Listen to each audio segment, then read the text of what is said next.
ओम वक्रतुंड महाकाय सूर्यकोटि समप्रभ निर्विघ्नं कुरु मे देव सर्वकार्येषु सर्वदा सर्वकार्येषु सर्वदा सरस्वती महाभागे विद्ये कमललोचने विद्यारूपे विशालाक्षी विद्यां देहि नमस्तुते। ओं वसुदेवं सुतं देवं कंसचाणूरमर्दनं देवकी परमानन्दं कृष्ण वन्दे जगद्गुरुं कृष्ण वन्दे जगद्गुरुं। गुरुगोविन्दाय नमः। श्री गणपतये नमः। ओम श्री सरस्वत्यै नमः। प्रिय सज्जन वृंद, आजिर এই भागवत प्रश्नोत्तर पावन परिसर को आपण मानक स्वागत जनाऊँ। आज आमे भागवत ग्रंथ को आउ टिके आलोचना करने पुणी गोटे प्रश्नोत्तर आनीचे एवं यही प्रश्नोत्तर माध्यम आमे भागवत को विशेष भाव में बुझापी चेष्टा करवा। कारण भागवत ग्रंथ रे अनेक जिनस सहज भली लगु थाए किंतु ताहा बुझी हो न थाए। अनेक सेमती पढ़ी दे थांती जे किंतु भागवतर रसटा को से माने आस्वादन करि पारि न थांती। तेणु जो रसर पूर्ण ए भागवत ग्रंथ बोली कहा जाउची एवं ये अमृत रसपूर्ण बोली कहा जाइची ताकू आमे जदि प्रश्नोत्तर माध्यम रे बुझिबा ताहेले निश्चित भाव में तार रसटी आस्वादन करि परिबा। ताहेले आजी आमे 18टी प्रश्न रखीचे एवं से प्रश्न गुड़िक मु आपण मानू पचारि जीवी। आपण जदि तार उत्तर जानी थिबे ताकू टिके लेखि नेबे बा ताकू टिके आपण मन रखि नेबे हां ए तार उत्तर बोली। परवर्ती पर्यायर मु तार उत्तर गुड़िक कहीदेवी एवं आपण जदि जानी थिबे ता तो आपण आउ थरे हमर पुनरावृत्ति हो जीव। आ जदि जो न जानी थिबे ताहेले ताहा आपण टिके मने रखिबे एवं आपणकर छोट छोट पिला मानकु मध्य भागवतर किछि उपदेश देबे। ताहेले प्रिय सज्जन वृंद, आज आमर प्रश्न गुड़िक आमे आरंभ करिबा। प्रथम प्रश्न होची श्रीमद् भागवत जो स्कंध सब अच्छी 12 स्कंध अच्छी आपण माने जानिचंदी एवं से स्कंध गुड़िक भगवान विभिन्न अंग रूपे परिकल्पित होइछि। तेबे भागवतर चतुर्थ स्कंध एवं पंचम स्कंध भगवान केउ अंग बोली कहा जाइछि। एटा आपन कहिया पड़िबो जे जेहेतु भगवान वांगमय रूप होउचंदी भागवत, एई भागवत रे भगवान अछंती। ताहेले चतुर्थ स्कंध एवं पंचम स्कंध भगवान केउ अंग एक कथा आपन कहिया पड़िबो। द्वितीय प्रश्नटी होची ब्रह्मांग 4 मुखरु 4 वेद सृष्टि हैला बोली भागवत रे कहा जाइछि। तबे एठी प्रश्न हमर रहिबो केउ मुखरु केउ वेद सृष्टि हेले। तापरे तृतीय प्रश्न होची वेद तो बुझी हेगला आपन जानले वेद चतुर्मुख ब्रह्मांग ठारू 4टी वेद सृष्टि हेथिले एवं ताहा को वेद को मुखरु हला ताहा आमे वर्तमान आलोचना करिया या पूर्वरु। तबे वेदांत कोन वेद जदि आपण माने जानले किंतु वेदांत जिनसटी कोन आपण कहिया पड़ियो जे वेदांत कोन। काहे ना ए वेद संपर्क रे आमे माने टिके जानिबा दरकार। आम मानकर हिंदू मानकर धर्म ग्रंथ होची वेद। तेणु वेद संपर्क रे आम समस्तंकर किसी धारणा रहिबा दरकार।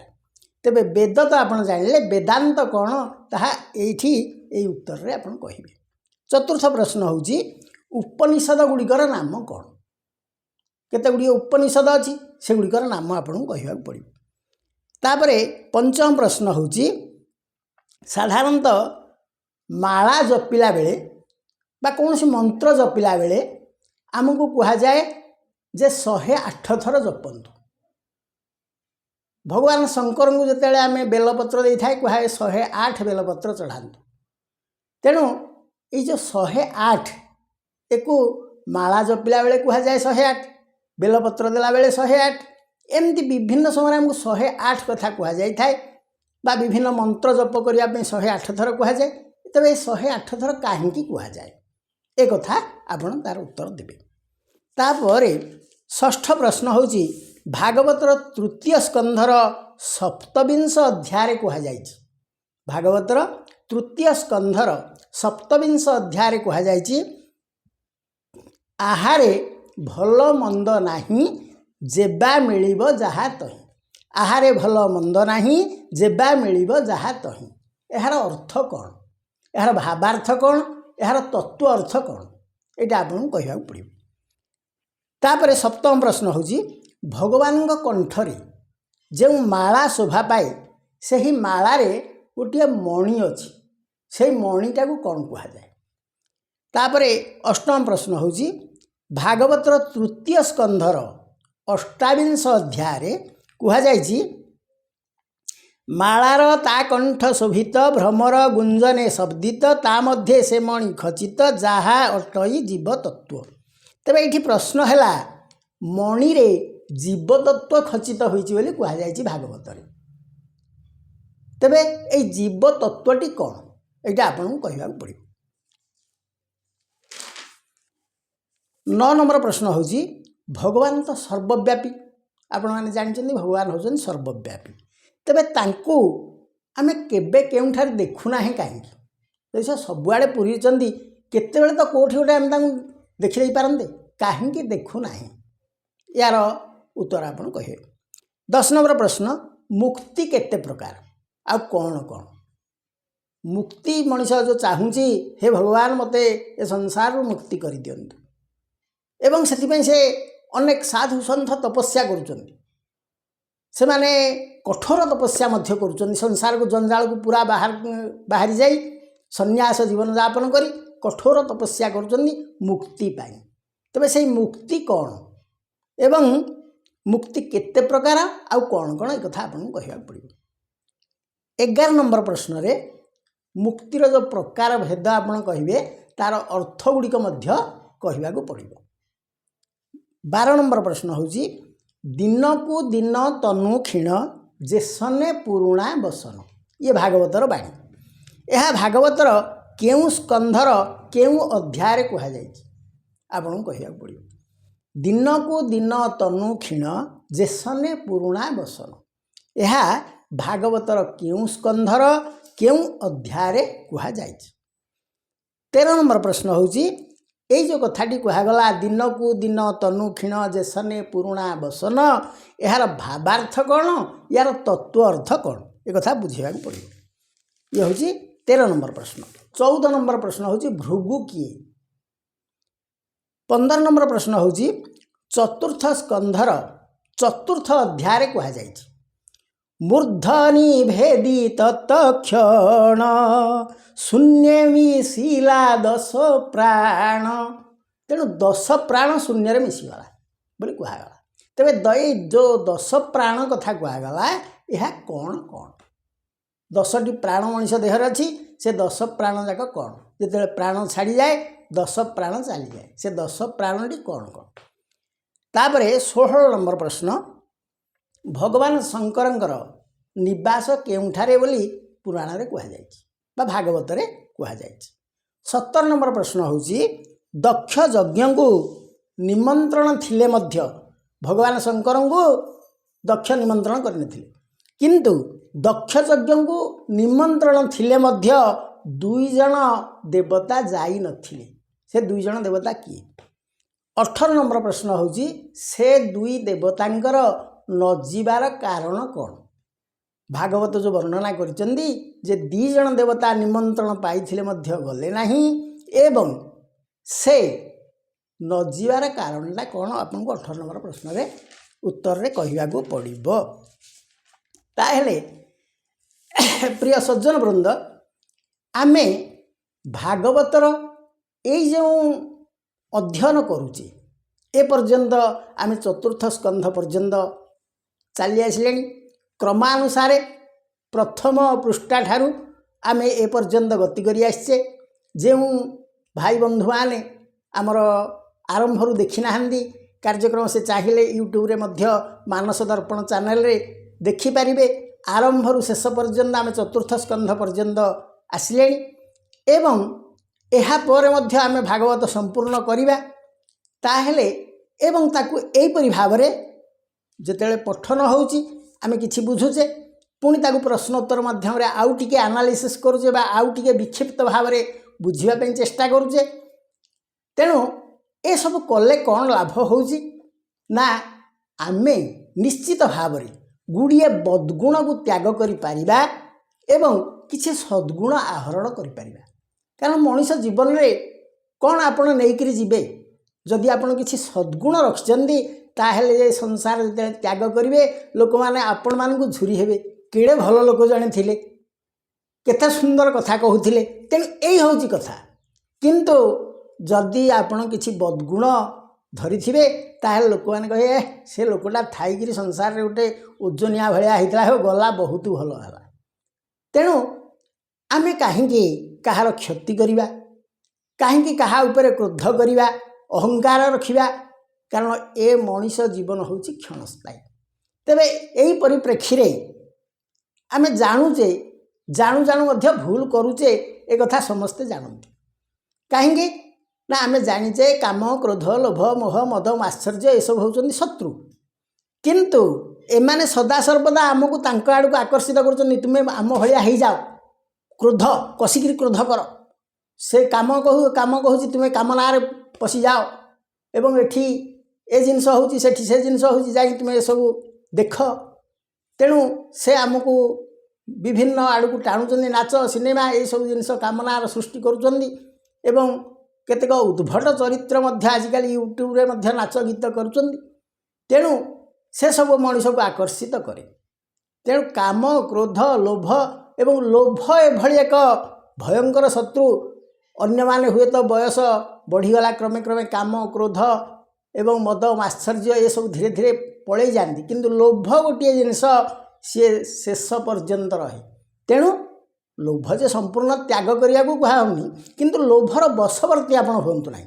संसार रे जतिकी दरकार आमे निश्चित भाव रे सेतिकी खर्च करिबा एवं आय मध्य करिबा किंतु अतिशय लोभ परवश हे निज पे भी खर्च करिबानी ताकू कौनसी उपयोग करियानी खाली टंकार पहाड़ गदौथिबा सेथिरे किछि मूल्य नाही। कारण केतेबेले आपण संसार को चली जिवे आपण जानि नथि किंतु टंकार पहाड़टी गदैथिबे एबे आपण माने देखिथिबे जो अनेक व्यक्ति तांका घरे 4 कोटी टंका थुइथिले ताहले कोन हला टंकार पहाड़ गदैल एवं सर्वसाधारण सारा भारत आपण जानला जने भल टंका गदाळिए विभिन्न कुकर्म करी से टंका सब आनिथिले एवं ताकू धरा पड़िकी वर्तमान से कारागार रे पशिले।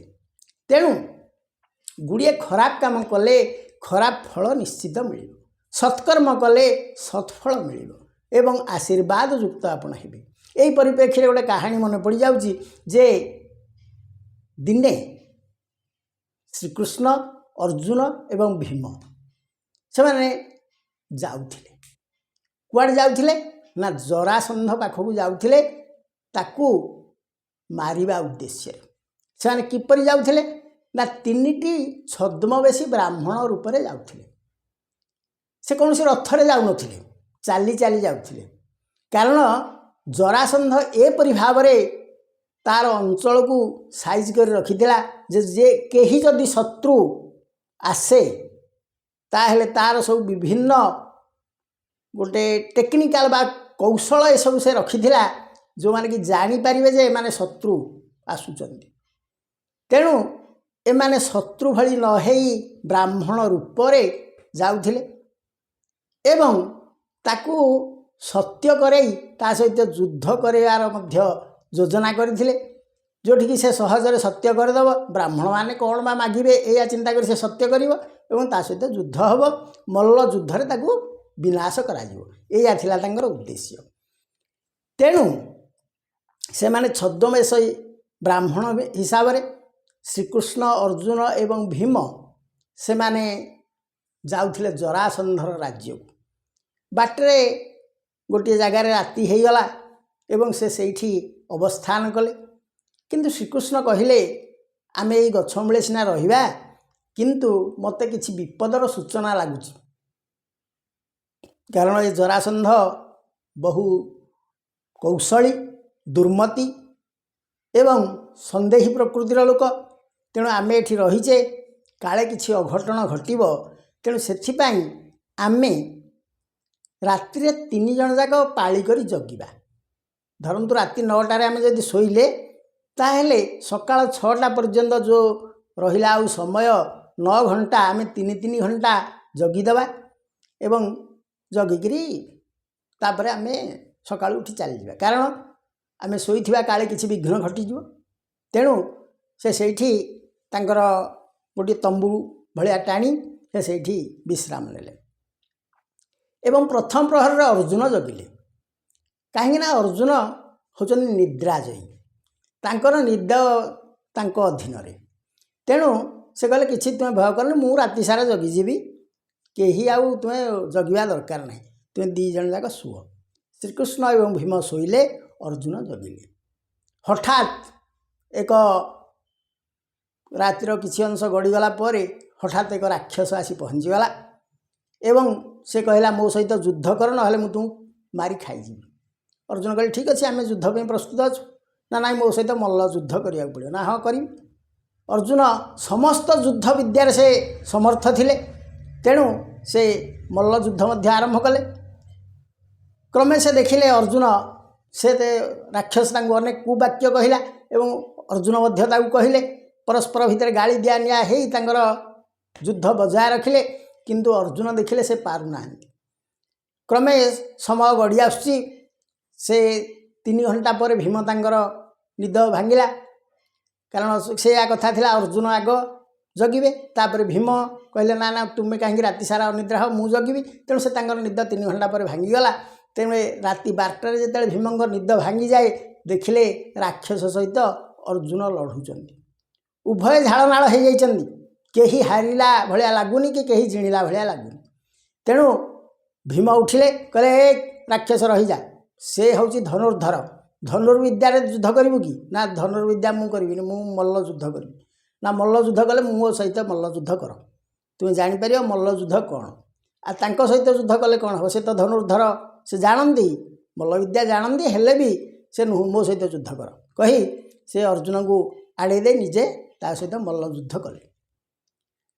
मल्ल युद्ध चलला, पुणी सेमती 2-3 घंटा चलला, किंतु भीम हारी जाऊ नाहंती कि से राक्षस भी हारुना। तो भीम बड़ा आश्चर्य है राक्षसटा, कारण राक्षस भीम को अनेक गाली भर्सना करी कहला एवं भीम मध्य राक्षस को गाली भर्सना कले।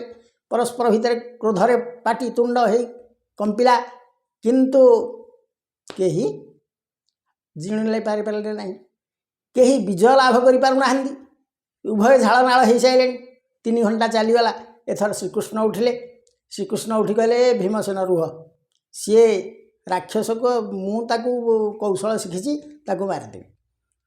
तेणु से भीम को आड़े दे निजे युद्ध करने गले एवं राक्षस को कहले जदि तू मत परास्त करदेबू ताहेले आम 3 जन खाइबू, असुविधा कौन अच्छी, तू तो कहलु परास्त कले खाइबू, ठीक अच्छे 3 जन जाक खाइबू, मत परास्त कर कही से और असुर सहित युद्ध करने आरंभ कले।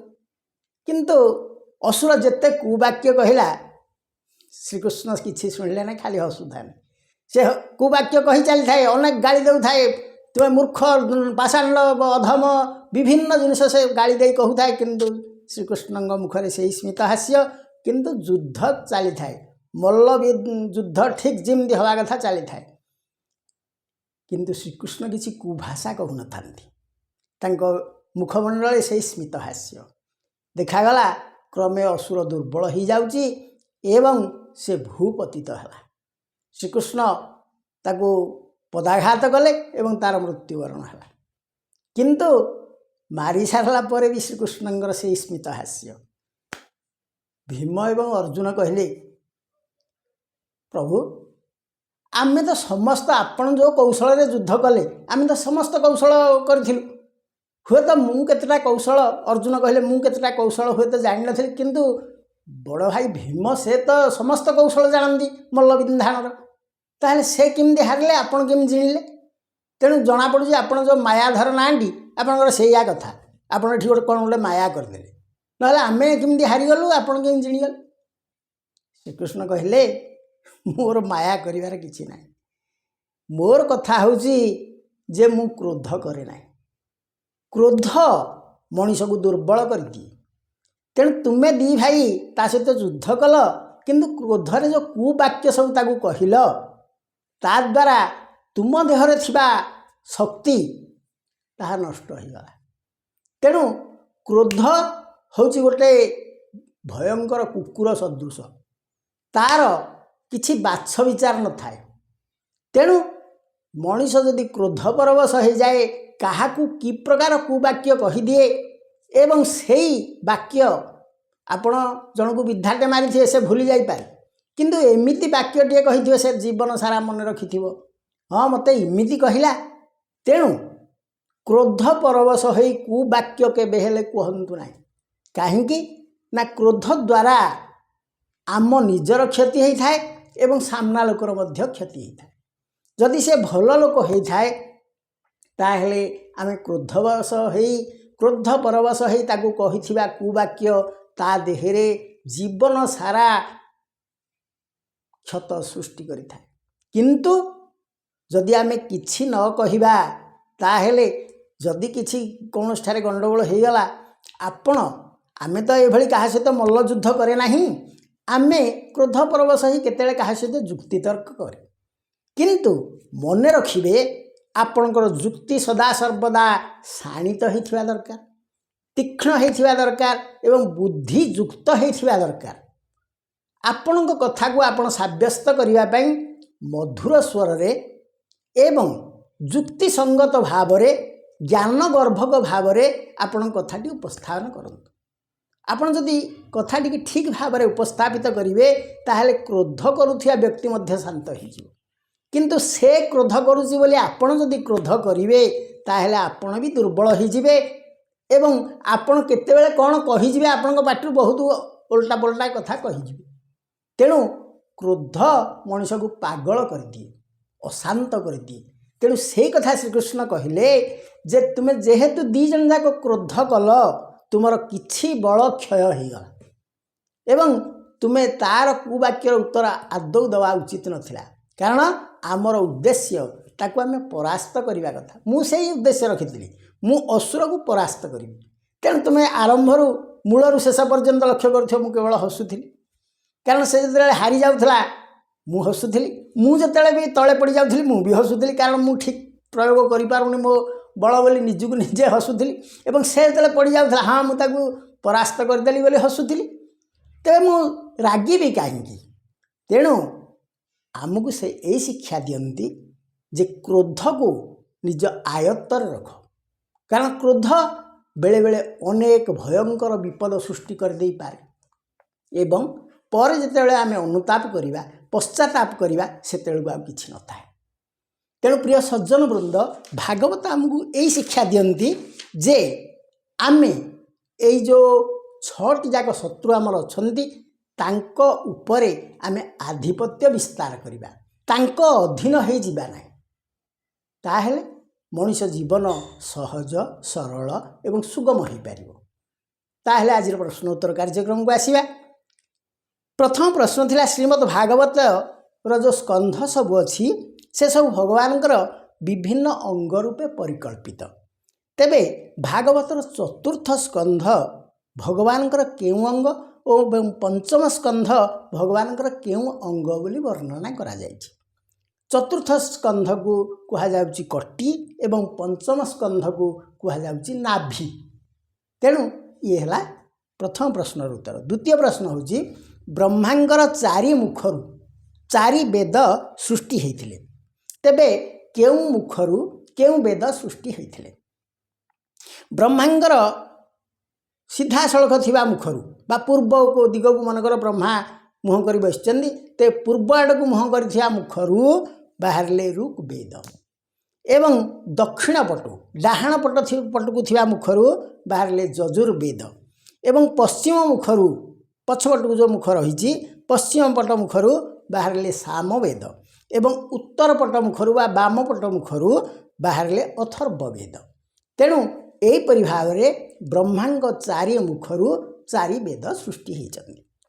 ତୃତୀୟ ପ୍ରଶ୍ନ, ବେଦ ତ ଆପଣମାନେ ବର୍ତ୍ତମାନ ବୁଝିଗଲେ, ତେବେ ବେଦାନ୍ତ କ'ଣ? ବେଦାନ୍ତ ହେଉଛି ଉପନିଷଦ ଗୁଡ଼ିକୁ ବେଦାନ୍ତ ବୋଲି କୁହାଯାଏ। ବେଦକୁ ଆଉ ଟିକିଏ ଭାଗ ଭାଗ କରି ତାକୁ ଆଉ ଟିକିଏ ବିକ୍ଷିପ୍ତ ଭାବରେ ବୁଝେଇବା ପାଇଁ ଯେଉଁ ଗ୍ରନ୍ଥ ସବୁ ତିଆରି କରାଗଲା ତାକୁ ବେଦାନ୍ତ କୁହାଗଲା ବା ତାକୁ ଉପନିଷଦ ବୋଲି କୁହାଯାଏ। ଏହି ଉପନିଷଦ ଗୁଡ଼ିକ ଆତ୍ମସ୍ଥ କଲେ ପ୍ରକୃତ ଜ୍ଞାନ ମିଳିଥାଏ। ତେବେ ଉପନିଷଦ ଗୁଡ଼ିକ ସବୁ କ'ଣ କ'ଣ? କେତେଟା ଉପନିଷଦ ଅଛି? ନା 9ଟି ଉପନିଷଦ ଅଛି। ତାକୁ ଆମର ଶାସ୍ତ୍ରକାରମାନେ ଲେଖିଲେ, ଈଶକେନ କଠ ପ୍ରଶ୍ନ ମୁଣ୍ଡମାଣ୍ଡୁକ୍ୟତିତିରି ଏତରୈୟ ଛାନ୍ଦୋଗ୍ୟ ବୃହଦାରଣ୍ୟ ତଥା। ତେଣୁ ତା ଭିତରେ ଯେଉଁ 9ଟି ଯାକ ରହିଲା ବେଦ, ସେ ଗୋଟେ ହେଉଛି ଈଶକେନ, ଗୋଟେ କଠ, ଗୋଟେ ପ୍ରଶ୍ନ, ଗୋଟେ ମୁଣ୍ଡ, ଗୋଟେ ମାଣ୍ଡୁକ୍ୟ, ଗୋଟେ ହେଉଛି ତିତିରି, ଗୋଟେ ଐତରେୟ ଏବଂ ଗୋଟେ ଛାନ୍ଦୋଗ୍ୟ ଏବଂ ଗୋଟିଏ ହେଉଛି ବୃହଦାରଣ୍ୟ। ଏହିପରି ଭାବରେ 9ଟି ଉପନିଷଦ ରହିଛନ୍ତି। ତାପରେ ପଞ୍ଚମ ପ୍ରଶ୍ନ ହେଉଛି, ସାଧାରଣତଃ ମାଳା 108 ଥର ଜପିବାକୁ କୁହାଯାଏ ବା କୌଣସି ଗୋଟିଏ ମନ୍ତ୍ର କୁହାଯାଏ 108 ଥର ଜପନ୍ତୁ, ବା ଭଗବାନ ଶଙ୍କରଙ୍କଠି ଆମେ ବେଲପତ୍ର ଯେତେବେଳେ ଦିଏ କୁହାଯାଏ 108ଟି ଦିଅନ୍ତୁ। ଦେବାର ଉଦ୍ଦେଶ୍ୟ କ'ଣ ବା କହିବାର ଉଦ୍ଦେଶ୍ୟ କ'ଣ? ଏଇ 108 ସଂଖ୍ୟାଟି କାହିଁକି କୁହାଗଲା? କାରଣ ଆମର ଜ୍ୟୋତିଷ ଶାସ୍ତ୍ର କହନ୍ତି ଆମର 27ଟି ନକ୍ଷତ୍ର ଅଛନ୍ତି ଏବଂ ସେ ନକ୍ଷତ୍ରମାନେ 4 ଦିଗରେ ଭ୍ରମଣ କରୁଛନ୍ତି। ତେଣୁ 27 ଗୁଣନ 4 ସିଏ ହେଉଛନ୍ତି 27 ଚଉ ହେଲା 108। ତେଣୁ ଏ 108 ଥର ବୋଲିଲେ ଆମର ନକ୍ଷତ୍ର ଗୁଡ଼ିକ ଶୁଦ୍ଧ ହୋଇଥାନ୍ତି। ତାପରେ 12 ମାସ ଅଛନ୍ତି ଏବଂ 9ଟି ଗ୍ରହ ଅଛନ୍ତି। ଏମାନେ ମଧ୍ୟ 12 ମାସରେ ବିଭିନ୍ନ ମାସରେ ସେ 9ଟି ଗ୍ରହ ବିଚରଣ କରୁଛନ୍ତି। ତେଣୁ 12 ଗୁଣନ 9 ସମାନ 108। ତେଣୁ 108 ଥର ଆମେ ଏ କଥାକୁ ଗାନ କରିପାରିବା। ତାପରେ ଆହୁରି ମଧ୍ୟ କେତେକ ପ୍ରମାଣ କରନ୍ତି। ଆମ ଦେହରେ 108 ନାଡ଼ି ଅଛି, 108 ଆୟୁର୍ବେଦ ମର୍ମ ବିନ୍ଦୁ ଅଛି ଏବଂ ବୌଦ୍ଧ ଧର୍ମ ମଧ୍ୟ କହନ୍ତି ଯେ ମଣିଷର 108ଟି ବାସନା ଅଛି। ତାକୁ ଶାନ୍ତ ଆଉ ଶୁଦ୍ଧ କରିବା ପାଇଁ ଆମେ 108 ଥର ପଢ଼ିବାକୁ କୁହାଯାଏ ବା 108 ଥର ଜପ କରିବା ପାଇଁ କୁହାଯାଏ। ଇଏ ଗଲା ପଞ୍ଚମ ପ୍ରଶ୍ନ। ଷଷ୍ଠ ପ୍ରଶ୍ନ ହେଉଛି, ଭାଗବତର ତୃତୀୟ ସ୍କନ୍ଧର 27 ଅଧ୍ୟାୟରେ କୁହାଯାଇଛି, ଆହାରେ ଭଲ ମନ୍ଦ ନାହିଁ ଯେବା ମିଳିବ ଯାହା ତହିଁ। ଏହାର ଅର୍ଥ କ'ଣ? ଏହାର ଭାବାର୍ଥ ବୁଝିବାକୁ ପଡ଼ିବ, ଏହାର ତତ୍ତ୍ୱାର୍ଥ। ଭାବାର୍ଥ ହେଲା ସ୍ୱାଦ ପ୍ରତି ଦୃଷ୍ଟି ନ ଦେଇ କେବଳ ପ୍ରାଣ ପୋଷଣାର୍ଥେ ଯଥାଲବ୍ଧ ଖାଦ୍ୟ ଗ୍ରହଣ କରିବା। ଏଇଟା ହେଲା ଆହାରେ ଭଲ ମନ୍ଦ ନାହିଁ। ତେଣୁ ଆମେ ଖାଦ୍ୟଟାକୁ ଭଲ ହେଇଛି ମନ୍ଦ ହେଇଛି ଏସବୁ ନ କହି ଆମର ଦେହର ପୋଷଣ ପାଇଁ ଖାଦ୍ୟ ଦରକାର, ତେଣୁ ଖାଦ୍ୟ ଗ୍ରହଣ କରିବା। ଏଇ କଥା ଭାଗବତକାର କହିଲେ। ଏଇଟା ହେଉଛି ସାଧାରଣ ଭାବ ଅର୍ଥ। ତତ୍ତ୍ୱ ଅର୍ଥ କ'ଣ? ଏକୁ ଟିକେ ବିଶ୍ଳେଷଣ କରିଦେବା। ବିଶ୍ଳେଷଣ କଲେ ତା ଭିତରେ ଦେଖନ୍ତୁ କେଡ଼େ ସୁନ୍ଦର ମଜା କଥାଟି ଅଛି। ଆହାରେ ଭଲ ମନ୍ଦ ନାହିଁ। ଆହାରଟା ସବୁବେଳେ ଭଲ, କାରଣ ଖାଦ୍ୟଟିଏ ଜଣେ ପ୍ରସ୍ତୁତ କରିଛନ୍ତି ଅର୍ଥ ସେ ଭଲ ମନଟିଏ ନେଇ ତିଆରି କରିଛନ୍ତି। ସେ ଜଣେଙ୍କର ଉଦର ଜଣଙ୍କର କ୍ଷୁଧା ନିବାରଣ ପାଇଁ ତିଆରି କରିଛନ୍ତି। ତେଣୁ ଆହାର ହେଲା ଭଲ। ଏଠି ମନ୍ଦ କିଛି ନାହିଁ। ଆହାରେ ଭଲ ମନ୍ଦ ନାହିଁ। ଯେ ବା ମିଳିବ ଯାହା ଜହିଁ, ଯେଉଁ ସ୍ଥାନରେ ଯାହା ମିଳୁଛି ସେଇଟା ସବୁବେଳେ ଭଲ ବୋଲି ଆମେ ଭାବିବା। ଖାଦ୍ୟଟି ଆଜି ବଢ଼ିଆ ହେଇଛି। ଅନେକ ଲୋକ ବାହୁନି ପକାନ୍ତି, ଏଇଟା ଏମିତି ହେଲା, ଏଇଟା ଏମିତି ହେଇଗଲା, ବେଶୀ ତେଲ ଟିକେ ହେଇଗଲା, ଏଠି ଲୁଣିଆ ହେଇଗଲା, ସେ ଅଲଣା ହେଇଗଲା, ଏମିତି ବିଭିନ୍ନ ପ୍ରକାର ବାହୁନନ୍ତି। ବାହୁନିବା ଦ୍ୱାରା କ'ଣ ହୁଏ ନା ଯେଉଁ ହଜମ କରିବାର ଶକ୍ତି ଏଟା ଦୁର୍ବଳ ହେଇଯାଏ। କାରଣ ପ୍ରଥମତଃ ଆପଣଙ୍କର ଖାଦ୍ୟ ପ୍ରତି ଆଗ୍ରହ ଆସିଲା ନାହିଁ। ଦ୍ୱିତୀୟରେ ଭଗବାନଙ୍କ ପ୍ରଦତ୍ତ ଖାଦ୍ୟକୁ ଆପଣ ଅବଜ୍ଞା କଲେ। କିନ୍ତୁ ଖାଇବାର ଗୋଟିଏ ସୁନ୍ଦର ଉପାୟ ହେଉଛି जदि आपण जहाँ दिगला खावाई ताको भोक होउथला बेले खाइबे प्रथम कथा। द्वितीय कथा हूँ भगवान को अर्पण करी खाइबे ताहेले देखिए भगवान को अर्पण कले ताहा प्रसाद हो गला एवं भोक जेहेतु होउची आपण से समय खाइबे ताहा मध्य प्रसाद ठो आहुरी आनंददायक लगे। तेणु शास्त्रकार कहले जे खाइबा उपरे एते आपण जड़ित न हेई जदि ताको आग्रहर सहित खाइबे ताहेले ताहा देहरे सुपाच्य हबो। किंतु केतेक व्यक्ति कौन करती ना पार्टी के भल लगे बोली बहुत तेल बहुत मसला मेंचे सस बा गोलाप जल किछि बा विभिन्न सुगंधी द्रव्य ता भितर सब मिसई ताकू खाई था खाइले कौन हम ना सेगुड़िक सहजरे हजम हम ना कारण ये अत्यधिक तेल मसला ये सब हजम हुए ना। आम ये भारत में अत्यधिक तेल मसलार प्रयोग होछि किंतु आपण टे बाहर को जातु भारी कौन सी गोटे अन्य स्टेट को गले देखिए सेठी एते तेल मसलार अन्य गोटे देश को पलि गला देखिए तेल मसलार एते व्यवहार ना किंतु से ढेर सुस्थ अच्छा से सीझा खाइला भाई खाती अति सुंदर भाव से स्वास्थ्य अच्छी। तेणु आमे यही जो तेल मसला ये हूँ जानी आमर अपसंस्कृति एक एते पुरेवा कथा नुहे खाइले ताकू कौन हम ना आम पेटटी शांत हम पेटटी शांत हेले मनटी विचलित हम।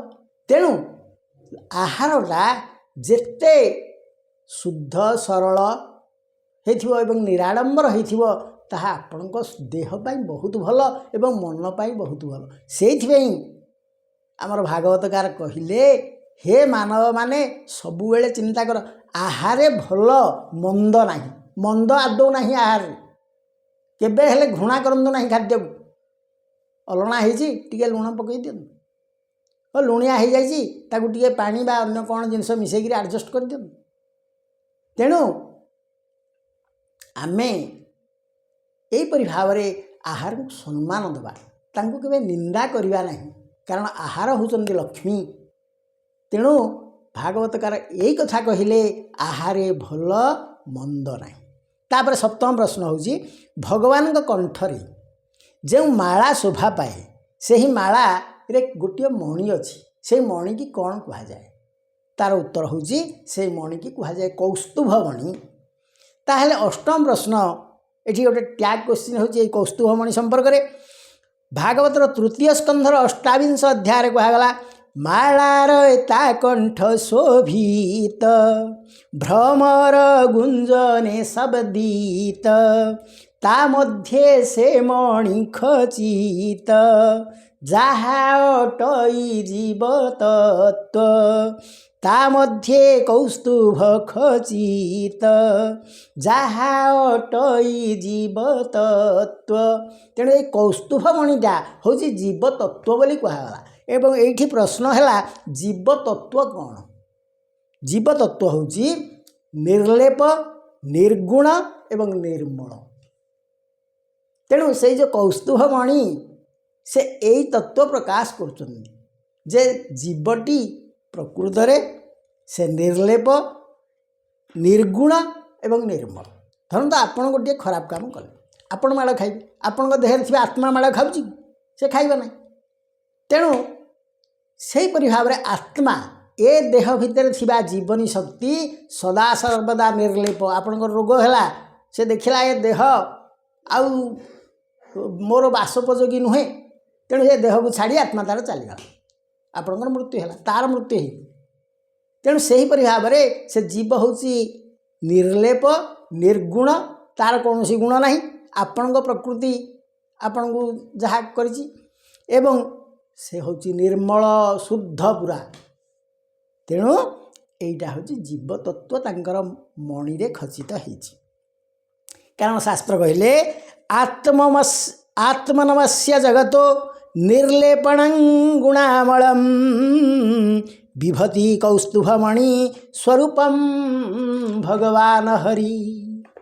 तेणु शास्त्र मध्य से जिनसटी कहपर भगवान तो सर्वव्यापी तेरे तांको आमे केउठारे देखुना ही कहीं एभली अनेक लोक मन प्रश्न उठे जे भगवान तो सर्वव्यापी तेबे आमे केउठारे तांको केबे किमि देखुने तार उत्तर होची सर्वव्यापी भगवान से अछंती किमिति अछंती ना तिलरे तेल भलिया अछंती एवं क्षीर रे लहुणी भलिया अछंती एवं काठ भितरे अग्नि भलिया अछंती ताहेले तांको उपलब्धि करबा को हेले गभीर साधन दरकार आपण राशि थुआ होती सांगे सांगे आज टे तेल कल सांगे सांगे हो ना ताको आपण नेबे तेल फैक्ट्री जो तेल तैल जंत्र अच्छी हेटी ताको पकेबे पकेला पर से पेशी होला पर जाई तेल बाहर तेणु से जो साधन दरकार हेटा करबा को पड़िबो सिमदी गायटी अच्छी बोली कौन से घी सांगे सांगे देदेव घी टे देदेव ना गाय ठू आप क्षीर आणवे क्षीर को आणवे ताकू दही करेंगे दही करके पुणी घाटे घाटिकी लहुणी बाहर करेंगे लहुणी बाहर कलापर पुणी अग्नि रे बसैबे अग्नि रे बसैला पर जाई घी बाहर तेणु केते प्रोसेस ए सब आप जानते तेणु गाय अच्छी बोली सांगे सांगे घी ताठू टिके मागिले से देदेव एमती किसी ना परिश्रम करिया पड़े तेणु से भाव में भगवान को पाइबा पाई हेले आमको कठिन परिश्रम करिया पड़िबो एवं ताहा होची कठिन तपस्या एवं आमको निजे शुद्ध पूत पवित्र एवं ये जो षड ऐरी अछंती तांकु तड्डी आमे पूरा शुद्ध हो पारिले भगवान को दर्शन करि परिबा ताहेले दशम प्रश्न होची मुक्ति केते प्रकार ओ कौन कौन मुक्ति होची 5 प्रकार एवं ताहा होची कौन सामीप्य सारूप्य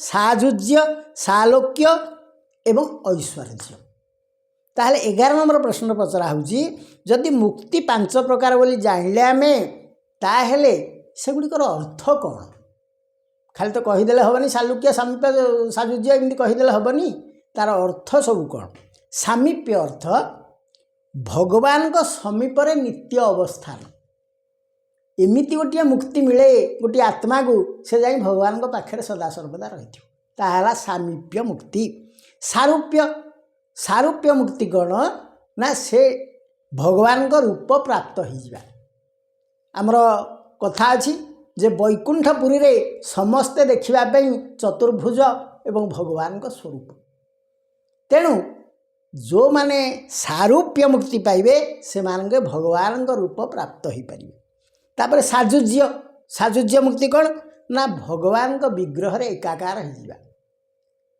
भगवान जो मूर्ति देखिए ता भितर पूरा मिसीजा ये हूँ गोटे प्रकार मुक्ति एक कह जाए साजुज्य मुक्ति एवं सालोक्य मुक्ति कौन सालोक्य मुक्ति हूँ भगवान को नित्य धाम रे से निवास करवा भगवान जो वैकुंठपुर अच्छी से जाई सीधा सड़क बास करवा हूँ सालोक्य मुक्ति एवं ऐश्वर्य कौन ना भगवान को तुल्य समस्त ऐश्वर्यर अधिकारी हवा ये हूँ ऐश्वर्य तेणु यहीपरि भाव में मुक्ति हूँ 5 प्रकार तापर 12 नंबर प्रश्न हूँ भागवत रे कह जाए गोटे दिन को दिन तनु क्षीण जेसने पुरुणा बसन तेरे यह भागवतर केउ स्कंधर केउ अध्याय आसी यह हूँ तृतीय स्कंधर 30 अध्याय आसी ताहले यार अर्थ कौन यार अर्थ पचरा हूँ 13 नंबर प्रश्न रे जे यार भावार्थ और तत्वार्थ कौन ना मनीष गोटे नूतन वस्त्र किणे ताहा धीरे धीरे पुराणा हो जाए एवं धीरे धीरे पुराणा हो ताहा पतला हो जाए एवं नष्ट होकर चिरी जाए शेष नष्ट हो जाए सेमती मनीष ये जो देहटी पाई ये धीरे धीरे बाल्य यौवन रे पदार्पण करे एवं तापर वृद्धावस्था आड़ को गति करे ये धीरे धीरे धीरे धीरे तार से क्षय हो चले एवं तार जो यौवनर जो मनमताणिया चेहरा थिला बा जो उज्ज्वल चेहरा थिला ताहा क्रमे दुर्बल हो जाए कला पड़ जाए एवं से निजे मध्य भितर एवं बाहर दुर्बल अनुभव करे